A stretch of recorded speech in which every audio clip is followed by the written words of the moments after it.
Hi guys, my name is Emma and let's talk spooky stuff.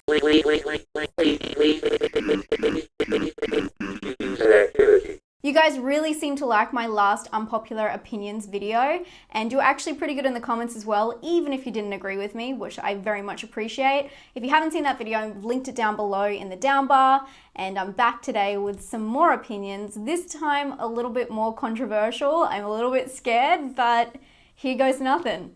Just remember, they're unpopular for a reason. I'm not picking the popular ones. You might know Patrick Wilson as Ed, but for me, he'll always be Raoul. Make your choice. But we prefer to be known simply as Ed and Lorraine Warren. Okay, I'm totally beating around the bush here because I'm actually scared to talk about this first one. Behind the smoke and the silver screens, I tend to err on the side of caution when it comes to the Warrens. And before I get this out, rest in peace for both of the Warrens. I'm very sad to hear about Lorraine's recent passing, and I mean this as no disrespect, but I just don't believe them.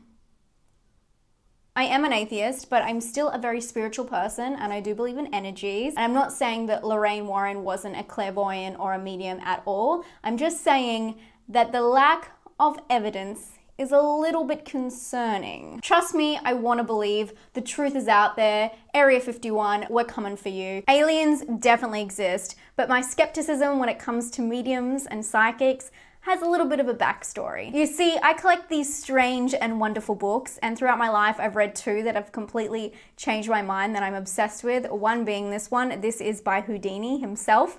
It is A Magician Among the Spirits. And in this book, written by Harry Houdini himself, he talks about the fraudulent spiritualists, table rappers, you name it, he defrauded it in this wild attempt to talk to his mother who had passed away. I've also read this other book that's amazing by Stoker Hunt, and it's about Ouija boards, and it talks about the pros, the cons, and then the psychology behind it, and it's really awesome. It makes a lot of sense. If you guys want to know more about oddity books that I collect, because I do have a small collection, please let me know. I'm happy to do a video on that. I love that kind of stuff. But because I did read these books before I knew about the Warrens, I've been collecting these kind of books for like 15 years.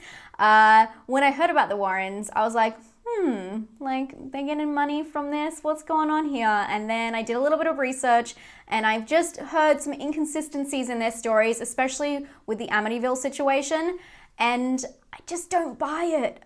I'm sorry, I really don't. I've left some videos down below of one from Possessed by Horror, my friend Sarah. She did a video tiptoeing around the subject. And then paranormalwarehouse.com has also done a couple of videos on the subject if you want to look into it further. My unpopular opinion, I don't really believe in the Warrens. Ouch. Okay, next. I always feel I'm like crucifying myself here.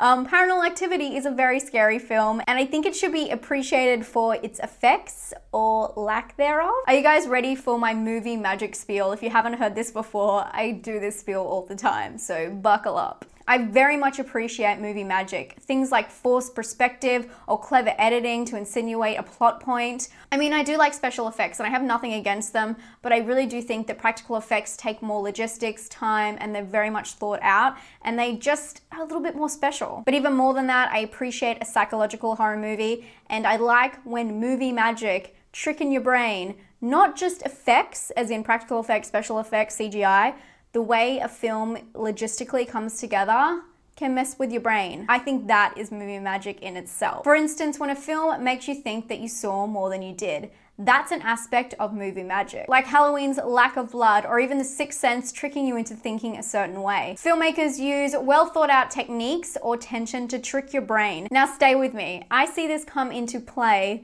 in at least the first and the second Paranormal Activity films. We know someone's pushing that door open, banging on that wall downstairs, or pulling the strings behind that cupboard, but our brain doesn't want to see it that way. The slow release of tension works with the simplest of logistics to create something that could be easily explained. And like it or not, that's an aspect of movie magic. And I can hear you. I can hear you screaming at me right now. It doesn't work for you. I know that not everyone finds Paranormal Activity movies scary, but for some of us who are very lucky, it triggers our imagination, and the cheapest of practical effects, none at all, someone knocking on the wall, will make our spine tingle.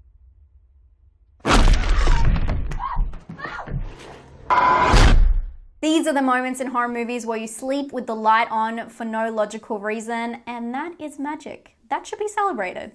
This next one, I'm not sure if it's a pet peeve or just an opinion, but I want people to stop wishing for horror universes. The whole superhero, Marvel and DC universe fandom has got people trying to connect the dots that aren't even there, in my opinion. Universes can really cheapen a film, and I'm talking about the crossover ones where the payoff is that they're all connected. And yes, there are some exceptions to this rule. Glass, Split.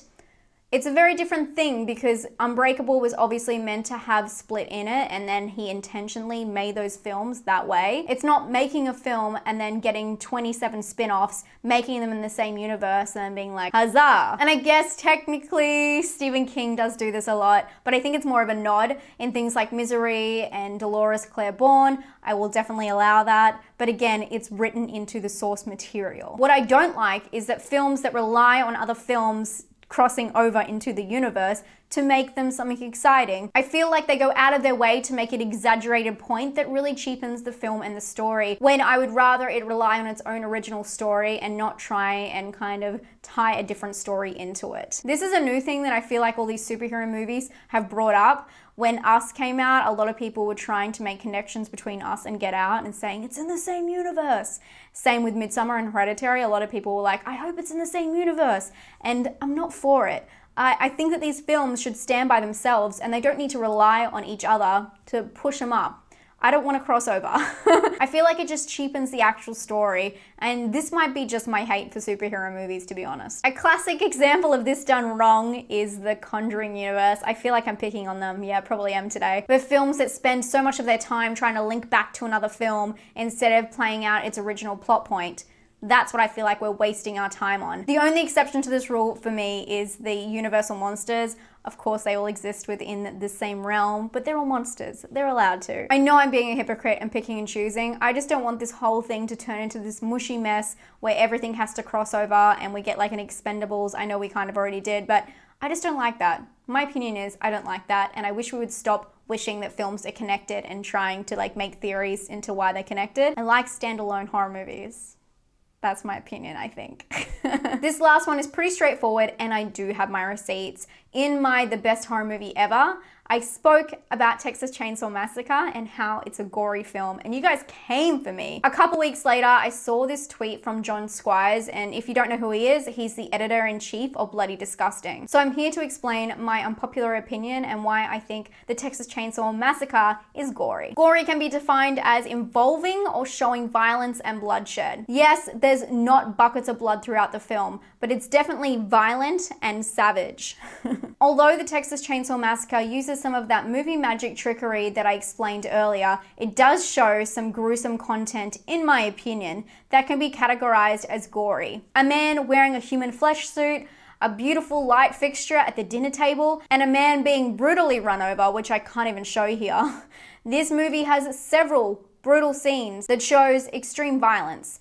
And even the cutting of the hand. Maybe it's not the goriest film ever. I think I said it was probably one of the goriest films ever, but I do think it's gore, and I think this is more of a question for you guys. What do you think is gore? Do you think gore is blood? Or do you think gore can be props and texture and grit? Because that's what I kind of see it as in the Texas Chainsaw Massacre.